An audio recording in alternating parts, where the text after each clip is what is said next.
নমস্কার, ক্যালকাটা ডায়ালগস থেকে মনোজ দাস বলছি। পশ্চিমবঙ্গে রাজনৈতিক পালাবদলের 100 দিন পার হয়ে গেল। 100 দিন একটি সরকারের বিচার করার জন্যে একদমই বেশি সময় নয়, কিন্তু একটি সরকার কোন দিকে হাঁটছে তার চরিত্রটা বোঝার জন্য 100 দিন একেবারে কম সময়ও নয়, কারণ মর্নিং শোজ দ্য ডে। আর সেই কারণেই আজকের প্রশ্নটা খুব সোজা। শুভেন্দু অধিকারীর সরকার যে প্রথম 100 দিনে পাস করলো না ফেল করলো, কেমন তাদের ফলাফলটা কেমন? বিজেপি অবশ্য নিজেই নিজের উত্তর দিয়ে দিয়েছে। প্রকাশ করা হয়েছে 41 পাতার রিপোর্ট কার্ড। শিল্প থেকে স্বাস্থ্য, শিক্ষা থেকে প্রশাসন, নারী ক্ষমতায়ন থেকে সরকারি পরিষেবা, বিভিন্ন ক্ষেত্রে প্রথম 100 দিনের কাজ তুলে ধরা হয়েছে সেখানে। এবং এই রিপোর্ট শুধু সাংবাদিক সম্মেলনের টেবিলে পড়ে থাকবে না, বিজেপি চাইছে এটাকে নিয়ে যেতে প্রায় 4 কোটি ভোটারের কাছে। অর্থাৎ এটা শুধু সরকারের রিপোর্ট কার্ড নয়, আগামী দিনের রাজনৈতিক ক্যাম্পেইন ডকুমেন্টও। কিন্তু ঠিক এখানেই অন্য প্রশ্নটি উঠছে। 41 পাতার বইতে যা লেখা আছে, বাস্তব পশ্চিমবঙ্গেও কি ছবিটা ঠিক তেমন? কারণ একই 100 দিনের মধ্যে আরেকটি শব্দ বিজেপিকে যথেষ্ট অস্বস্তিতে ফেলেছে, এবং এটা গ্রাম থেকে শহর সর্বত্র। আর সেই শব্দটি হলো তোলাবাজি। প্রথমে স্বীকার করতে হবে, কাজ কিন্তু শুরু করেছে এই সরকার, এবং খুব সঠিকভাবেই সঠিক পথেই এগিয়ে চলছে। রাজনৈতিক পছন্দ অপছন্দ সরিয়ে রাখলে একটা কথা মানতেই হবে, পশ্চিমবঙ্গের সরকার পরিবর্তনের পরে প্রশাসনের রাজনৈতিক ভাষা বদলেছে। বহু বছর পরে নতুন সরকার এসেছে যারা দলীয় রাজনীতির ঊর্ধ্বে উঠে তারা কাজ করতে চাইছে। ফলে রাতারাতি পুরনো প্রশাসনিক সংস্কৃতি বদলে যাবে এমন আশা কেবল মূর্খরাই করে। নতুন সরকার প্রথম 100 দিনের রিপোর্টে শিল্প, স্বাস্থ্য, শিক্ষা, সুশাসন, নিরাপত্তা, পরিষেবা এবং সামাজিক ক্ষমতায়নের মতো ক্ষেত্রকে আলাদা করে তুলে ধরেছে। কিছু সিদ্ধান্ত বাস্তবায়িত হয়েছে, কিছু এখনও ওয়ার্ক ইন প্রগ্রেস, অর্থাৎ কাজ চলছে। এটাও গুরুত্বপূর্ণ যে সরকার 100 দিন পূর্তিকে বিরাট উৎসবে পরিণত না করে, মানে প্রচারের ঢাক না বাজিয়ে বলেছে প্রথম বছর পূর্ণ হলে মানুষ ফল বিচার করবেন। এই অবস্থানটি রাজনৈতিকভাবে বুদ্ধিমান। আপনাদের নিশ্চয়ই মনে আছে, মমতা ব্যানার্জি তার সরকারের 100 দিন পূর্তিতে একেবারে বিরাটভাবে বলেছিলেন 100 দিনে নাকি তারা 1 বছরের কাজ করে ফেলেছেন। 6 মাস হওয়ার পরে বলেছিলেন 50% প্রতিশ্রুতি পালন করেছেন। আর প্রথম বর্ষপূর্তিতে মমতা ব্যানার্জির সরকার বলেছিল ভোটের আগে মানুষকে দেয়া সব প্রতিশ্রুতি পালন করা হয়ে গেছে, মানে এখন তার আর কিছুই করার কাজ নেই। শুভেন্দু সরকার সেই বাগাড়ম্বর করেনি, কারণ পশ্চিমবঙ্গের সমস্যাগুলো ওই 100 দিনে শুধরে দেওয়ার মতো নয়। বেকারত্ব 100 দিনের নয়, শিল্পের স্থবিরতা 100 দিনের নয়, এটা তো কয়েক দশকের, 1.5 দশক নয়, কয়েক দশক, 34 আর 15, 49 এবং তার আগের থেকেই ধরুন। সরকারি প্রশাসনের দলীয় প্রভাবের অভিযোগ 100 দিনের নয়। তোলাবাজি, সিন্ডিকেট, স্থানীয় দাদাগিরির সংস্কৃতি কিচ্ছু 100 দিনে জন্মায়নি। আর 100 দিনে যখন জন্মায়নি এগুলো, তখন এগুলো 100 দিনে উধাও হয়ে যাবে এ দাবি করা হাস্যকর নয়। কিন্তু এখানেই শুভেন্দু সরকারের প্রথম বড় পরীক্ষা। পুরনো রোগ সারানো তো দূরের কথা, রোগের জীবাণু যদি শুধু জার্সি বদলে নতুন শাসক দলের ঘরের মধ্যে ঢুকে পড়ে, তাহলে পরিবর্তনটা হলো কোথায়? আর এই প্রসঙ্গে প্রথমেই আসে তোলাবাজির নাম। প্রথম 100 দিনের সবচেয়ে বড় ওয়ার্নিং, একেবারে যাকে বলে রেড সিগন্যাল, এটা হলো এই তোলাবাজি। এই জায়গায় খবরটি উদ্বেগজনক। ইন্ডিয়ান এক্সপ্রেস রিপোর্ট দিয়েছে পশ্চিমবঙ্গ বিজেপি সাম্প্রতিক সময়ে তাদের প্রায় 25 জন কর্মীকে সাসপেন্ড করেছে দল থেকে। 300-র বেশি কর্মীকে শোকজ নোটিশ দিয়েছে। অভিযোগের মধ্যে রয়েছে এক্সটর্শন, জোর করে তোলা আদায় করা, করাপশান, ঘুষ ইত্যাদি এবং অ্যান্টি পার্টি অ্যাক্টিভিটি। অন্য রিপোর্টে আর একটা পত্রিকা টাইমস অফ ইন্ডিয়া, তারা তাদের রিপোর্টে জানিয়েছে 25 নয়, সংখ্যাটা 30 জনের বেশি বহিষ্কৃত এবং প্রায় 250 জন সাসপেন্ডেড হয়েছেন তোলাবাজি ও দুর্নীতির অভিযোগ ঘিরে। সংখ্যায় সামান্য তারতম্য আছে, কিন্তু রাজনৈতিক বার্তাটা পরিষ্কার। সমস্যাটা কাল্পনিক নয় এবং এটাকে দুভাবে দেখা যায়। বিরোধীরা বলবেন, দেখলেন তো, মুখ বদলেছে, পতাকা বদলেছে, কিন্তু সংস্কৃতি সেই একই আছে। আগে তৃণমূলের নামে তোলা উঠতো, এখন বিজেপির নামে উঠছে। আগে বামফ্রন্টের বা সিপিএমের নামে তোলা উঠতো, এখন বিজেপির নামে উঠছে। আগে হ্যাঁ, সিপিএমও তোলা তুলতো, পদ্ধতি আলাদা ছিল। ওই তৃণমূলের মতো ব্লান্ট, মানে বোঁচা অস্ত্র দিয়ে কাটতে যাওয়া নয়। এই অভিযোগকে এক কথায় উড়িয়ে দেওয়া যাবে না। সবচেয়ে ভয়ঙ্কর ব্যাপার হলো, শুধু যে মন্ত্রী আর তাদের সহযোগকারীদের নামে তোলাবাজির অভিযোগ উঠছে তা নয়, স্বয়ং মুখ্যমন্ত্রীর বিশেষ সহকারীদের বিরুদ্ধেও তোলাবাজির অভিযোগ উঠছে। একটা উদাহরণ দেওয়ার লোভ সামলাতে পারছি না এখানে। কলকাতা হোচিমিন সরণির একটি হোটেল মালিক, তিনি একেবারে মুখ্যমন্ত্রীকে চিঠি লিখে যে অভিযোগ জানিয়েছেন এবং সেখানে তিনি লিখে দিয়েছেন মুখ্যমন্ত্রীর নাম নিয়ে তার কাছে তোলা তুলতে এসেছিল, মুখ্যমন্ত্রীর নাম নিয়ে। আমি একটু মানে আপনাদেরকে এটা একটু শুনিয়ে দিই কি লেখা হয়েছে চিঠিটা, একটু আপনাদেরকে দেখিয়ে দিই চিঠিটা। এই হচ্ছে চিঠিটা। এখানে কি লেখা আছে এবার একটু সেটা পড়ি। এখানে কি লেখা আছে? এখানে লেখা আছে, এখানে আবার পড়ে দিই, যে গুজরালস রেস্টুরেন্টস অ্যান্ড হোটেলস লিমিটেড, তারা ওখানে লিখেছে, চিঠির তারিখ হচ্ছে 12/8/2026, মানে আজকে 8 দিন হয়ে গেল। লিখছে, to Shri Suvendu Adhikari, honourable CM of West Bengal, Nabanna, 325 Sarat Chatterjee road, Shibpur, Howrah, 7,11,102। Subject হচ্ছে visit to your hotel, visit to our hotel on 31st July 26 by 3 persons claiming to be from the Chief Minister's office for verification of documents. Respected sir, I wish to bring your kind attention that on 31st July 2026 at about 3:50 p.m. বিকেল 3:50 3 persons who identified themselves as Mr. Nitai Kumar Sheel and Mr. Rajesh Singh. আর তৃতীয় জনের নাম বলছি, the third person did not give his name, came to my hotel Golden Park situated at 13 Ho Chi Minh সরণি, কলকাতা। এরপরে তিনি লিখছেন, they said they had come from the Chief Minister's office and were carrying a file. তারা chief মিনিস্টারের office থেকে আসছেন এবং তাদের হাতে একটা ফাইল ছিল। They insisted that they would speak only to the owner, Mr. Gujral. তারা বলেছিল তারা শুধু মিস্টার গুজরাল, হোটেলের যিনি মালিক, তার সাথে কথা বলবেন।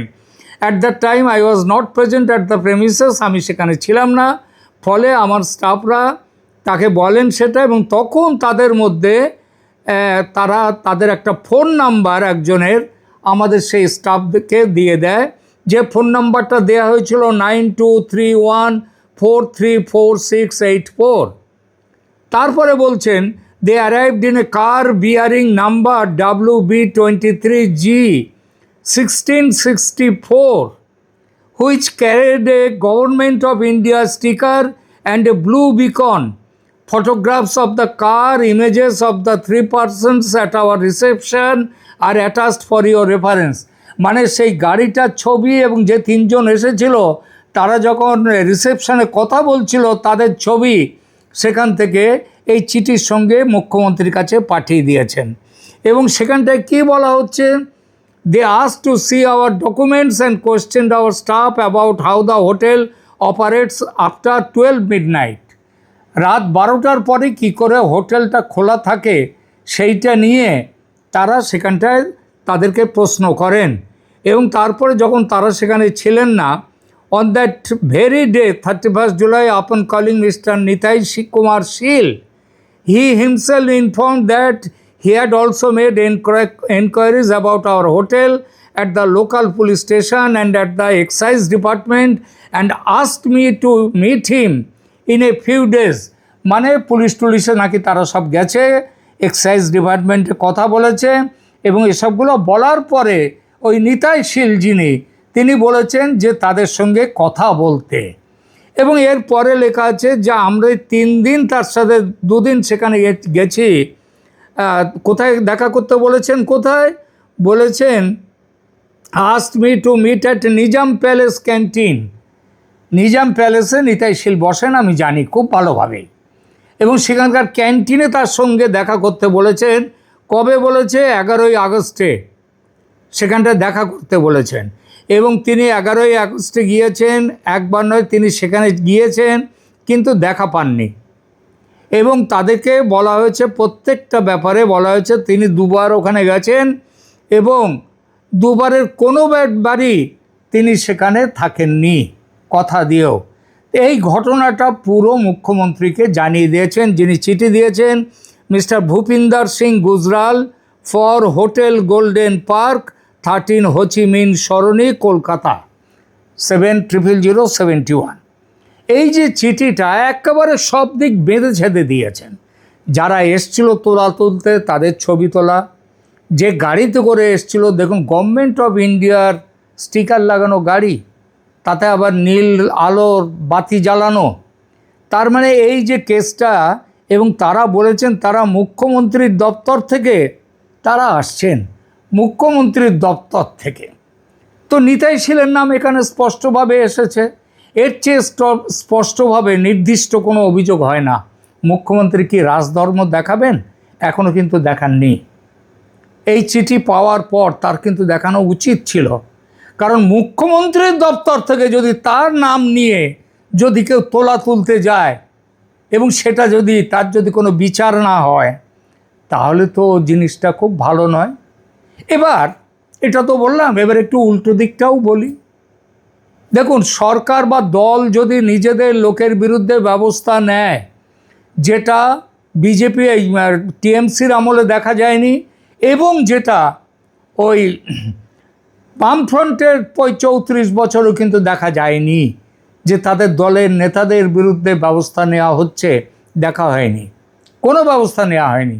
কিন্তু বিজেপি তাদের নিজেদের লোকের বিরুদ্ধে ব্যবস্থা নিচ্ছে, সাসপেন্ড করছে, দল থেকে যদিও বহিষ্কার করছে, শোকজ করছে। এগুলো সব কিন্তু রাজনৈতিকভাবে গুরুত্বপূর্ণ। অর্থাৎ বিজেপি যে নতুন পথে চলছে, তাদের হয়তো দুর্বলতা থাকা সত্ত্বেও এটা তো গত 50 বছরে এবং বিশেষ করে গত 15 বছরে তো কেউ দেখেনি। বিজেপির রাজ্য সভাপতি শ্রমিক ভট্টাচার্য প্রকাশ্যে বলেছেন, ডেভিয়েশন সম্পূর্ণ মুছে ফেলা কঠিন হলেও ইনডিসিপ্লিন বরদাস্ত করা হবে না। কেন্দ্রীয় নেতা সুনীল বনসল এই অভিযোগ নিয়ে রাজ্য বিজেপি নেতৃত্বের সঙ্গে বৈঠক করেছেন। সুতরাং আসল বিচারটা অন্য জায়গায়। তোলাবাজি হয়েছে কি হয়নি শুধু ওই প্রশ্নে থেমে গেলে চলবে না। প্রশ্ন হলো, তোলাবাজি করলে কি হয়? শুধু দল থেকে সাসপেন্ড করা হয়, তাতেই কাজ শেষ হয়ে গেল, নাকি পুলিশ এফআইআর করবে, পুলিশ তাকে গ্রেপ্তার করবে, আদালতে চার্জশিট যাবে, অবৈধ টাকা উদ্ধার হবে? কবে হবে? এগুলো কি হচ্ছে? শুধু সাসপেন্ড করলেই তো হয় না। কারণ সরকার পরিবর্তনের প্রকৃত অর্থ হলো আইন সবার জন্য সমান হওয়া। নিজের দলের তোলাবাজকেও শুধু দলীয় শাস্তি দিয়ে বাড়ি পাঠিয়ে দিলে সেটা পলিটিক্যাল ড্যামেজ কন্ট্রোল হয়, কিন্তু বিচার হয় না। আর পুলিশ যদি তাদেরকে ধরে আদালতে পাঠায়, সেটাই হচ্ছে সুশাসন, গভর্ন্যান্স। এই পার্থক্যটা শুভেন্দু অধিকারীকে আগামী কয়েক মাসে কিন্তু প্রমাণ করতে হবে। বিজেপির সবচেয়ে বড় বিপদ, টিএমসি বা সিপিএম কালচার কি বিজেপিতে ঢুকছে? এখানে সমস্যাটা আরও গভীর। সিপিএমের দলবল নিয়ে যেমন সব একটা সময়ে যারা 50% কাছাকাছি ভোট পেত, তারা একদিনেই 1% হয়ে গেল, তো এসে গেল, তাহলে লোকগুলো গেল কোথায়? লোকগুলো তো ওই ইয়েতে গিয়ে টিএমসিতে গিয়ে ঢুকেছে। তো পশ্চিমবঙ্গে দীর্ঘদিন ক্ষমতায় থাকা দলের সঙ্গে স্থানীয় ক্ষমতার একটা অর্থনৈতিক ইকোসিস্টেম তৈরি হয়েছিল, এটা অন্ধও দেখতে পাবে। যেমন ঠিকাদারি, সিন্ডিকেট, বালি, পাথর, স্থানীয় ব্যবসা, নির্মাণ, পারমিশন, এলাকার উপর রাজনৈতিক নিয়ন্ত্রণ। সরকার বদলালেই এই ইকোসিস্টেম উধাও হয় না, বরং অনেক সময় দেখা যায় ইকোসিস্টেম একই থাকে, শুধু তার রাজনৈতিক প্যাট্রন সে বদলে যায়। আজ তৃণমূলের পতাকা নামিয়ে কাল বিজেপির পতাকা তুলে দিলেই কি একজন স্থানীয় বাহুবলী সাধু হয়ে গেল? অবশ্যই নয়। আর এখানেই আরএসএসের সঙ্গে ইলেকটোরাল বিজেপির একটা সাংগঠনিক দ্বন্দ্ব শুরু হয়ে গেছে। আরএসএস দীর্ঘমেয়াদী ক্যাডার তৈরির কথা নাকি ভাবে, তাই আরএসএসে বিজেপি ছাড়া অন্য রাজনীতির লোকরাও এখন আরএসএসে গিয়ে লাইন দিচ্ছে। কারণ ওই যে শ্রমিক ভট্টাচার্য বলে দিয়েছেন যে এখন অন্তত কয়েক মাস সেখানে তৃণমূল থেকে বিজেপিতে লোক ঢোকা বন্ধ। সুতরাং বিজেপির ব্যাকডোর সেটা কি? আরএসএস। আরএসএসের দরজা দিয়ে ঢুকে পড়ো পাওয়ার সেন্টারে। আরএসএসের প্রভাতী জমায়েত যেগুলো হয়, এখন সেখানে ভিড় সামলাতে বিশেষ স্বেচ্ছাসেবক মোতায়েন করতে হচ্ছে। মোদ্দা কথা হলো, আরএসএস ভাবছে ভবিষ্যতের মুখ চেয়ে আমার দল ভারী করতে, কিন্তু বিজেপি তো একটা নির্বাচনী দল, তারা সুদূর ভবিষ্যতের দিকে তাকায় না। তারা আগামী নির্বাচন কিভাবে জিতবে, লোকের কাছে পারসেপশন যাতে বদলে না যায়, যাতে লোক যাতে না বলে যে বিজেপি ওই তৃণমূলীদের নিচ্ছে, সেটা আরএসএসে গিয়ে তারা লেফট রাইট করতে পারেন, কিন্তু বিজেপিতে ঢুকলে এই প্রশ্নগুলো আসবেই। বিজেপি এই রিস্ক নিতে চাইছেন না।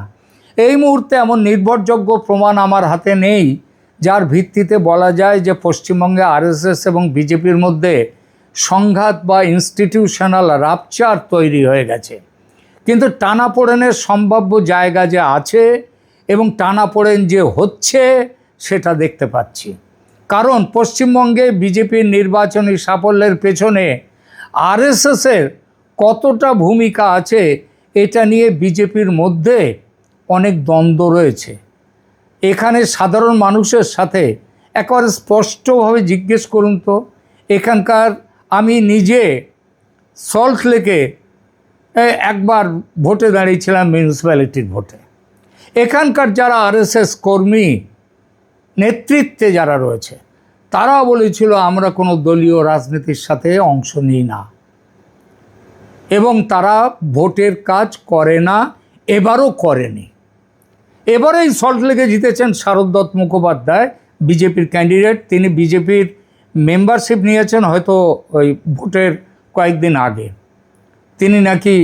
তিনি ছাত্র জীবনে ছাত্র পরিষদ করতেন যখন ডাক্তার ছিলেন, মানে পড়ছেন ডাক্তারি। তারপরে তিনি আরএসএসে যোগ দিয়েছিলেন। কবে দিয়েছেন আমি ওগুলো জানি না, ওগুলো নিয়ে কথা বলার দরকারও এখানে নেই। কিন্তু তিনি এখানে আবার আরএসএস হওয়ার ফলে তিনি বিজেপির অফিসিয়াল লাইন তাদের সাথে দ্বন্দ্বটা শুরু হয়েছে এবং এই বিষয় নিয়ে আমি ইতিপূর্বে এপিসোড করেছি। সমস্যাটা সেখানেই। নির্বাচনে জিততে গিয়ে বিজেপির দরজা দিয়ে বহু প্রাক্তন তৃণমূল নেতাকর্মী ঢুকেছেন, এটা ঠিক, কিন্তু যেখানে এই পদ্ধতি আবার কাজ করছে না বা বন্ধ আছে, সেখানে আরএসএসের দরজা দিয়ে ক্ষমতায় ভাগ বসানোর কাজ শুরু হয়ে গেছে। আর এই প্রশ্নটি আগামী দিনে আরএসএস বিজেপি সম্পর্কের সবচেয়ে গুরুত্বপূর্ণ প্রেশার পয়েন্ট হতে পারে। আর এখানে অমিত শাহের সফর গুরুত্বপূর্ণ, কারণ খবর দিল্লিতে যে পৌঁছচ্ছে না তা তো নয়, শাহের শিলিগুড়ি সফরের প্রধান সরকারি এজেন্ডা হলো সীমান্ত নিরাপত্তা এবং কৌশলগতভাবে অত্যন্ত গুরুত্বপূর্ণ শিলিগুড়ি করিডর বা চিকেন স্নেকের সিকিউরিটি রিভিউ। এসএসবির বিভিন্ন প্রকল্প তার নজরে থাকবে। অতএব তিনি শুধু শুভেন্দু সরকারের রিপোর্ট কার্ড পরীক্ষা করতে কলকাতা বা শিলিগুড়ি আসছেন এটা বলা ঠিক নয়, কিন্তু একই সফরের রাজনৈতিক তাৎপর্যও যে আছে সেটাও অস্বীকার করার জায়গা নেই। 22শে আগস্ট শাহ শুভেন্দুর শিলিগুড়ি কর্মসূচির সঙ্গে রাজ্য সরকারের 100 দিনের অ্যাচিভমেন্ট তুলে ধরার পরিকল্পনা রয়েছে। আর এখানেই ঘটনাটা আকর্ষণীয়, কারণ অমিত শাহ শুধু কেন্দ্রীয় স্বরাষ্ট্রমন্ত্রী নন, পশ্চিমবঙ্গে বিজেপির দীর্ঘ রাজনৈতিক উত্থানের অন্যতম প্রধান আর্কিটেক্ট হচ্ছেন তিনি। যে রাজ্যে বিজেপি একসময় প্রান্তিক শক্তি ছিল, সেই রাজ্যে সরকার গঠন করার পরে প্রথম 100 দিনে কি হচ্ছে কি হলো দিল্লি সেটা দেখবে না, এটা ভাবা কঠিন। বিশেষ করে যখন একই সঙ্গে তোলাবাজির অভিযোগে কয়েকশো কর্মীর বিরুদ্ধে দলীয় ব্যবস্থা নিতে হচ্ছে।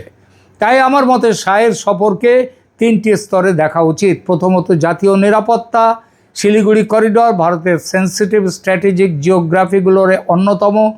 দ্বিতীয়ত সরকারের পারফরম্যান্স মেসেজিং, 100 দিনের রিপোর্ট কার্ড জনগণের কাছে পৌঁছে দেয়া। তৃতীয়ত পার্টি ডিসিপ্লিন, ক্ষমতায় আসার পর বিজেপি যাতে দ্রুত এই সমস্ত রোগে আক্রান্ত না হয় যার বিরুদ্ধে লড়াই করে ক্ষমতায় এসেছে। তৃতীয় বিষয়টি অফিসিয়াল এজেন্ডায় লেখা না থাকলেও রাজনৈতিকভাবে সেটা সম্ভবত সবচেয়ে গুরুত্বপূর্ণ। সেটা হলো শুভেন্দু সরকারের সবচেয়ে কঠিন পরীক্ষা এখন শুরু। নির্বাচন জেতা আর রাজ্য চালানো এক জিনিস নয়। বিরোধী নেতা হিসেবে শুভেন্দু অধিকারীর কাজ ছিল সরকারের ভুল ধরিয়ে দেওয়া, কিন্তু মুখ্যমন্ত্রী শুভেন্দু অধিকারীর কাজ সম্পূর্ণ আলাদা। এখন তাকে প্রমাণ করতে হবে নিজের দলের লোক অন্যায় করলে তার পুলিশ তাকেও ধরবে। শিল্প আনার প্রতিশ্রুতি দিলে শুধু মৌ নয়, ফ্যাক্টরি গেট দেখাতে হবে। সরকারি কর্মচারীদের প্রশ্নের উত্তর স্লোগান দিয়ে নয়, ফিসক্যাল অ্যারিথমেটিক দিয়ে উত্তর দিতে হবে। আইন শৃঙ্খলা প্রশ্নে রাজনৈতিক পরিচয় দেখা চলবে না। আর সবচেয়ে গুরুত্বপূর্ণ, আমাদের লোক এই দুটি শব্দ প্রশাসন থেকে মুছে ফেলতে হবে, কারণ পশ্চিমবঙ্গের রাজনৈতিক সংস্কৃতির সবচেয়ে বিপজ্জনক শব্দ এটাই, আমাদের লোক। আমাদের লোক হলে 7 খুন মাপ, তাদের লোক হলে অন্যের লোক হলে পুলিশ। এই কালচার যদি না বদলায় তাহলে সরকার বদলানোর ঐতিহাসিক তাৎপর্যটা ধীরে ধীরে ফিকে হয়ে যাবে।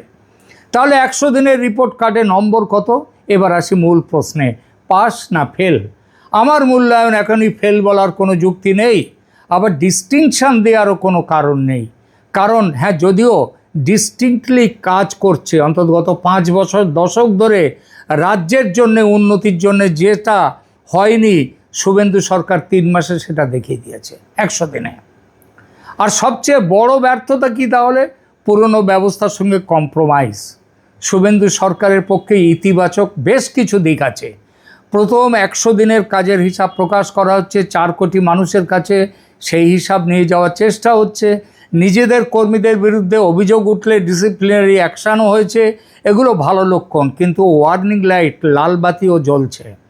এত দ্রুত এত সংখ্যক দলীয় কর্মীর বিরুদ্ধে এক্সটর্শন ও করাপশনের অভিযোগ, ওটা কোনো স্বস্তির খবর নয়। আর সামনে যত নাম আসছে তার বহুগুণ নাম যে চাপা হয়ে আছে, অধরা হয়ে আছে, সেটা বলতে কোনো রকেট সায়েন্টিস্ট হওয়ার দরকার নেই। এবার দু কথা বলি, 41 পাতার এই রিপোর্ট কার্ডের রেসপন্স কেমন? সবচেয়ে ব্যালেন্সড সমালোচনা করেছে টেলিগ্রাফ পত্রিকা। এই পত্রিকাটি পুরো 41 পাতার রিপোর্ট কার্ডকে মিথ্যে বলেনি, বরং স্পষ্টভাবে বলেছে সরকারের অধিকাংশ দাবির ভিত্তি আছে, কিন্তু বেছে নেওয়া 5টা দাবিতে বাস্তবের সঙ্গে অমিল সে কথাও বলেছে বা অতিরঞ্জন রয়েছে। যেমন ডিএ, প্রথম হচ্ছে ডিএর বকেয়া মিটেছে, এই দাবিটা সবচেয়ে বড় প্রশ্নের মুখে। রিপোর্ট কার্ডে বলা হয়েছে সরকারি কর্মচারীদের পাওনা মেটানো হয়েছে, 20% পয়েন্ট ডিএ বৃদ্ধি করা হয়েছে, 7ম বেতন কমিশনের ব্যবস্থা হয়েছে। টেলিগ্রাফের আপত্তি 2 জায়গায়। প্রথমত 7ম বেতন কমিশন এবং 4% ডিএ বৃদ্ধির ঘোষণা আগের মমতা সরকারই ফেব্রুয়ারির ভোট অন অ্যাকাউন্টে করেছিল। 4 ঘোষণা আগেই হয়েছে। 4% বৃদ্ধি 1 এপ্রিল থেকে কার্যকর হওয়ার কথা ছিল। শুভেন্দু সরকার তার প্রথম বাজেটে আরও 20% ডিএ বৃদ্ধির ঘোষণা করেছে, কিন্তু সেটা দুর্গাপুজোর আগে অক্টোবরে দেওয়ার কথা। অর্থাৎ 100 দিনের মধ্যে কর্মীদের হাতে সেই 20% টাকা পৌঁছে গেছে ডিএর, এমন নয়। আরও গুরুত্বপূর্ণ বিতর্ক হলো 7,700 কোটি টাকা নিয়ে। সুপ্রিম কোর্টের সলিসিটর জেনারেল জানান ওই অর্থ ডিএ বাবদ রিলিজ করা হয়েছে, কিন্তু কর্মচারী সংগঠনগুলোর অভিযোগ টাকা পিএফ অ্যাকাউন্টে জমা হয়েছে এবং সেখানে 2 বছরের লক ইন পিরিয়ড রয়েছে। সুপ্রিম কোর্টও রাজ্যকে প্রশ্ন করেছে লক ইন কেন রাখা হলো। অতএব এই প্রশ্নটি আসতেই পারে, ডিএ দেওয়ার সিদ্ধান্ত অবশ্যই সরকারের ক্রেডিট, ভালো কাজ, কিন্তু যে অর্থ কর্মচারী এখনই ব্যবহার করতে পারছেন না তাকে কি বকেয়া মিটিয়ে দেওয়া হয়েছে বলা যায়? 2 নম্বর, গুন্ডা অ্যাক্ট। আইন কার্যকর হয়েছে, কিন্তু আইনটাই কি এখন গুন্ডা অ্যাক্ট বলা হয়েছে যে আইন নাকি কার্যকর হয়েছে, কিন্তু তাই? এটি আরও গুরুতর ফ্যাকচুয়াল ডিসক্রিপেন্সি। 41 পাতার রিপোর্ট কার্ডের দাবি গুন্ডা অ্যাক্ট পশ্চিমবঙ্গে কার্যকর হয়েছে, কিন্তু আমরা জানি 6 আগস্ট কলকাতা হাইকোর্টে রাজ্যের অ্যাডিশনাল অ্যাডভোকেট জেনারেল জানিয়েছিলেন যে West Bengal public safety and control of anti social activities bill 2026 এটা বিধানসভায় পাশ হয়েছে এবং রাজ্যপালের সম্মতির পরে রাষ্ট্রপতির কাছে পাঠানো হয়েছে। রাষ্ট্রপতির সম্মতি তখনও আসেনি। অর্থাৎ বিল পাশ হয়েছে, কিন্তু ফ্যাক্ট চেকের সময় আদালতে দেওয়া সরকারি অবস্থান অনুযায়ী এখনও পূর্ণাঙ্গ কার্যকর হয়ে ওঠেনি আইনটা। এখানে প্রশ্ন খুব শক্তিশালী, রাষ্ট্রপতির অ্যাসেন্টই যদি না এসে থাকে তাহলে রিপোর্ট কার্ডে গুন্ডা অ্যাক্ট এনফোর্সড লেখা হলো কিভাবে? এটা রাজনৈতিক মতামতের প্রশ্ন নয়, আইনের স্ট্যাটাসের প্রশ্ন। এরপর আসুন, তোলাবাজি বন্ধের হেল্পলাইন আছে, কিন্তু তোলাবাজি কি বন্ধ হয়েছে? এই জায়গায় সরকারের উদ্যোগটিকে সবাই স্বীকার করবে। 28শে জুলাই শুভেন্দু অধিকারী ঘুষ, তোলাবাজি, cut money, illegal toll collection, drugs এবং বুটলেগিং এর অভিযোগ জানানোর জন্য টোল ফ্রি ব্যবস্থা চালু করেন, কিন্তু দেখা যাচ্ছে গ্রাউন্ড রিয়ালিটি অন্য কথা বলছে। বালিগঞ্জের এক স্থানীয় বিজেপি নেতার বিরুদ্ধে গুপ্তা ব্রাদার্সের ম্যানেজার ও কর্মীকে মারধরের অভিযোগ। আবার ইস্টার্ন মেট্রোপলিটন বাইপাস সংলগ্ন ছিট কালিকাপুরের এক বিজেপি বুথ প্রেসিডেন্টকে 14 আগস্ট এক ফ্যাক্টরি ওয়ার্কারকে অপহরণ, মারধর ও টাকা আদায়ের অভিযোগে গ্রেপ্তার করা হয়। এমনকি বিজেপি রাজ্য সভাপতি শ্রমিক ভট্টাচার্য নিজেই জানিয়েছিলেন তার নাম ও ছবি ব্যবহার করে এক্সটর্শন কল করার খবর তার কাছে এসেছে। পরে অভিযুক্ত ধরা পড়ে। আর মুখ্যমন্ত্রীর নাম করে গিয়েও যে এক্সটর্শন করার চেষ্টা হয়েছে তার কথা তো আগেই বলেছি। সুতরাং আসলে সরকার তোলাবাজি বন্ধ করার চেষ্টা করছে, সেটা বোঝা যাচ্ছে, দেখা যাচ্ছে, কিন্তু ফল এখনও পরিষ্কার দেখা যাচ্ছে না। আর এখান থেকেই বড় প্রশ্ন, তৃণমূলের তোলাবাজি সংস্কৃতি শেষ হচ্ছে নাকি তোলাবাজদের এক অংশ শুধু পতাকা বদলাচ্ছে এবং আগের মতোই চালিয়ে যাচ্ছে তাদের তোলাবাজি? অন্নপূর্ণা যোজনা নিয়েও 2 কথা বলতে হয়। 3,000 টাকা পেয়েছেন 1.1 কোটি 30 লক্ষ মহিলা। সংখ্যার পেছনে কিন্তু বাদ পড়ার গল্পটা বিরাট। সরকারের দাবি আগস্ট পর্যন্ত 1 কোটি 30 লাখ মহিলার অ্যাকাউন্টে 3,000 জমা হয়েছে। আর এটা বলা হয়নি যে অনেককে টাকা দেওয়া হয়নি। প্রশ্ন তুলেছে কারা পাচ্ছেন এবং কারা বাদ পড়েছেন তা নিয়ে। নির্বাচনের আগে বিজেপির প্রতিশ্রুতি ছিল মহিলাদের 3,000 টাকা দেয়া এবং লক্ষ্মীর ভাণ্ডারের যারা বেনিফিশিয়ারি তাদের ধরে রাখা। কিন্তু ক্ষমতায় এসে নতুন আবেদনকারীদের জন্য 12 পাতার ফর্ম এবং এলিজিবিলিটি ক্রাইটেরিয়া আনা হলো। বাড়ির ঘরের সংখ্যা, জমির পরিমাণ, মাসিক আয়, এইসব শর্ত থাকলো। অর্থমন্ত্রী স্বপন দাশগুপ্তর ব্যাখ্যা ছিল অন্নপূর্ণা ভালনারেবল সেকশনসের জন্যে টার্গেটেড স্কিম, এটা সবার জন্য নয়। লক্ষ্মীর ভাণ্ডারের মতো ইউনিভার্সাল ওয়েলফেয়ার স্কিম নয়। লক্ষ্মীর ভাণ্ডারে ছিল প্রায় 2.21 কোটি, 2 কোটি 21 লক্ষ বেনিফিশিয়ারি ছিল, তার মধ্যে 30 লক্ষ ইনএলিজিবল হিসেবে চিহ্নিত হয়েছে। কয়েকটি জেলায় বহু মহিলার টাকা বন্ধ হওয়ার অভিযোগ এসেছে। অর্থাৎ প্রশ্নটা নির্বাচনী প্রতিশ্রুতির বেনিফিশিয়ারি বেস এবং ক্ষমতায় আসার পরে তৈরি এলিজিবিলিটি বেস, এই দুটো কিন্তু এক জিনিস নয়। এই পার্থক্যটা গুরুত্বপূর্ণ। তবে সবথেকে উল্লেখযোগ্য এই সরকারের ক্রেডিট যেটা, সেটা হচ্ছে বিএসএফকে জমি দেয়া। এটা হচ্ছে সবচেয়ে উল্লেখযোগ্য। রিপোর্ট কার্ডে বলা হয়েছে ফেন্সিংয়ের জন্য বিএসএফকে 767 একরের বেশি জমি দেওয়া হয়েছে। আর তারপরে বিএসএফের ইনফ্রাস্ট্রাকচার তৈরির জন্যেও, অফিস কাছারি ইত্যাদি তৈরির জন্য 362 একর জমি দেওয়া হয়েছে। আমরা যাচাই করে দেখেছি, শুভেন্দু সরকার আসলে ফেন্সিংয়ের জন্যেই 1024.75 একর জমি দিয়েছেন, যা প্রায় 172.6 কিলোমিটার। অর্থাৎ রিপোর্ট কার্ডের দাবি দুর্বল নয়, কিন্তু বাস্তবে কিন্তু যতটা জমি দেওয়া হয়েছে বলেছে, তার থেকেও বেশি জমি দেওয়া হয়েছে। তার মানে রিপোর্ট কার্ডে এখানে কম করে দেখানো হয়েছে, এটা পরিষ্কার মানতে হবে। পশ্চিমবঙ্গ বাংলাদেশের প্রায় 2217 কিলোমিটার সীমান্তের 1600 কিলোমিটার ফেন্সড হয়ে গেছে। অবশিষ্ট অংশের জন্য জমি অধিগ্রহণ দীর্ঘদিনের সমস্যা, আর এইটাই এই সরকার এসে খুব ভালোভাবেই এইটা করেছে।